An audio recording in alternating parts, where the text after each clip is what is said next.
Hi there, I'm Maria, a graduate student studying biology at Washington University in St. Louis, and I'm part of the genetics teaching team in WashU's Young Scientist program. Today, we are going to talk about one of the most important topics in biology, DNA. You are going to play the role of the scientist and perform an experiment to extract DNA from strawberries. So what is DNA? DNA stands for deoxyribonucleic acid and is the building block for all life on Earth. DNA is a sort of language, but unlike our alphabet of 26 letters, the language of DNA only consists of 4 letters: A, T, C, and G. Different combinations of these 4 letters code for different genes, which control different physical traits. For example, there's a gene that determines the eye color trait, and there's another gene that determines whether you have freckles or not. Can you name some other traits? Some other traits you may have thought of are hair color, height, and other physical traits. However, in addition to these physical traits, genes can also contribute to non-physical traits, like being outgoing or artistic. Since DNA codes for all the genes in a living organism, you can think of DNA as a recipe book for life. There's a unique recipe book for humans, and a different recipe book for worms, and yet another recipe book for trees. Today, we are going to be extracting the DNA recipe book for strawberries. Hi everyone, I'm Kristen.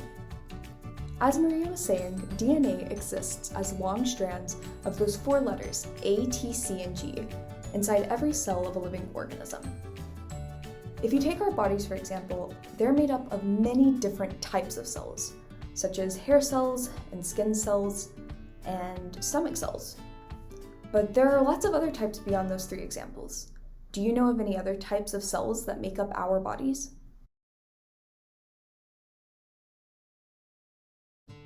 Some cell types that you may have thought of include blood cells, lung cells, or even the cells that make up our brain, which are called neurons. These cells, regardless of their type, each contain a copy of our DNA. And strawberries are no different. So strawberries are made up of their own types of cells, and each cell within the strawberry contains the DNA that a strawberry needs in order to become a strawberry.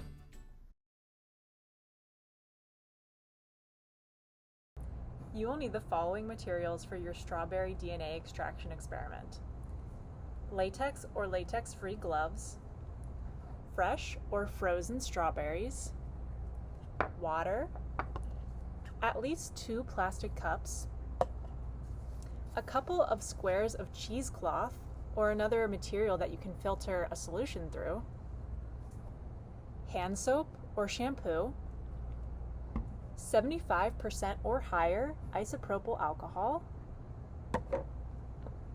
table salt, and a Q-tip or something else to stir. And so the first thing that we have to do to extract DNA from strawberries is actually break open these cells in order to access the DNA that's inside of them. And so before we begin, let's start by putting on a pair of gloves. And so now that we have our gloves on, let's start by picking 2 to 3 small to medium-sized strawberries and putting them in one of these plastic cups.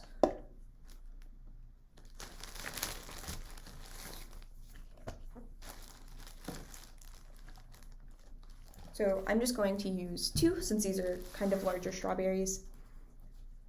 And so the first thing now is we actually want to take some of our water and we want to almost but not quite cover these strawberries up with water. And so you don't want to have too much water or else it's hard to see your DNA at the end. But not enough water will make it hard to pull out the chunks of strawberries about halfway through our extraction. And so if you can see, I've almost but not completely covered up our strawberries. And so now that we have our strawberries in the cup, we want to start breaking open these cells just with our hands at first. And so you can actually just reach into your cup and just squish your strawberries, okay? Once we've done this, we actually haven't done enough to make sure that the cells themselves have opened up so that we can access the DNA that's inside. And that's because cells are held together by something called the cell membrane. And so what we want to do is we want to take something soapy, something bubbly like shampoo, and add it to our mixture.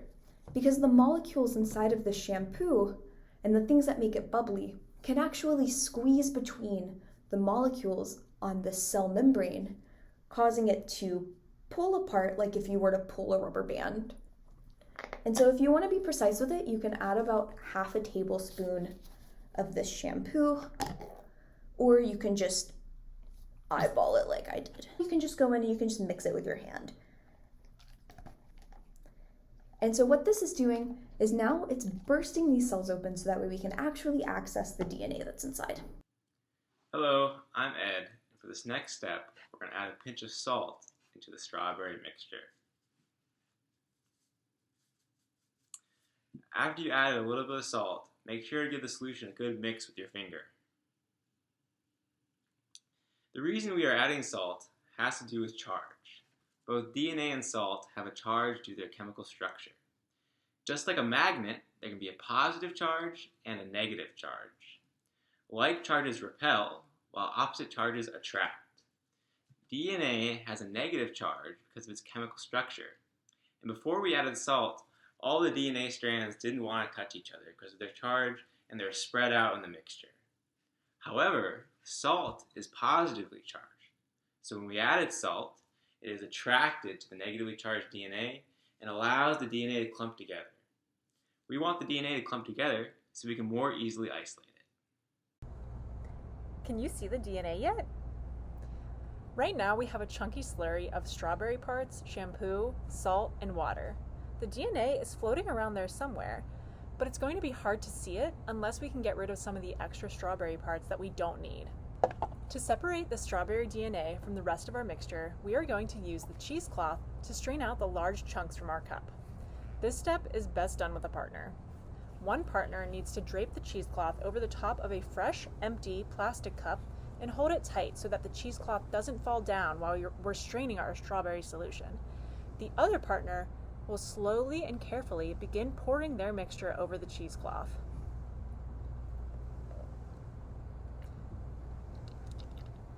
Can you see the red liquid filtering through the cloth? This liquid contains the DNA, while the chunks caught in the cheesecloth can be discarded. Now it will be much easier to find the DNA since we've separated out a lot of the chunky strawberry parts we don't need. Hi everyone, I'm Lily, and we've made it to our final step in the strawberry DNA extraction. In this step, we gotta isolate the DNA. And in order to do that, the only thing we're going to have to do is add 1 to 2 tablespoons of isopropanol. And it works best if you do this with cold isopropanol. So I would leave it in the freezer for about 1 to 2 hours before you do this step. And what the isopropanol does is it works with the salt that's already in your mixture to help separate the DNA from the liquid solution. The process of a solid leaving a liquid mixture is called precipitation, and we'll see what that looks like in a moment. Now, before we add the isopropanol, I want you all to pause the video and make a hypothesis or a prediction about what you think this precipitation step will look like. What do you think the DNA will look like? Go ahead and pause the video and make those hypotheses. Now let's see what strawberry DNA actually looks like. So what I'm going to do is slowly add the isopropanol to your strawberry DNA mixture. And as I do, I want you to watch as 2 layers form. The top layer will contain the strawberry DNA.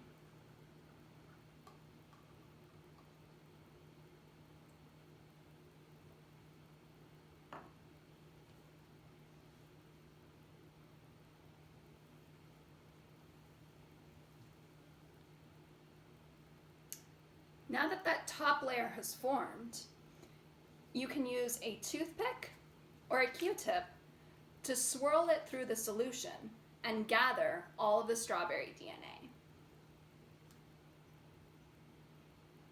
Now don't mix it too fast or the DNA will go back into solution. Now pause the video and you try.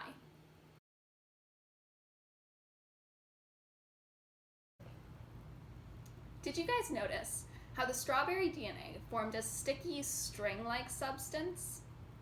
Is that what you thought it would look like?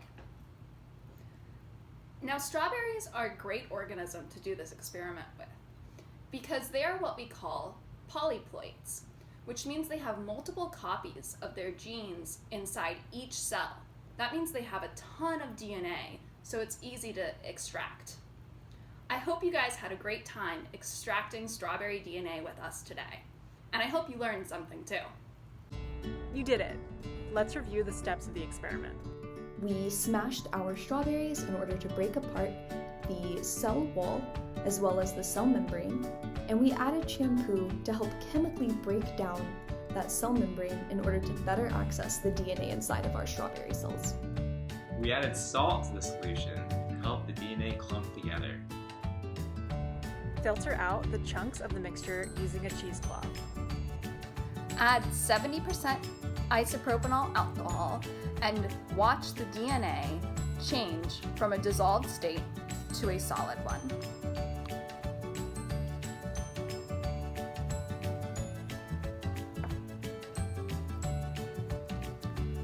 Then stir slowly to spool the DNA around a Q-tip or a toothpick.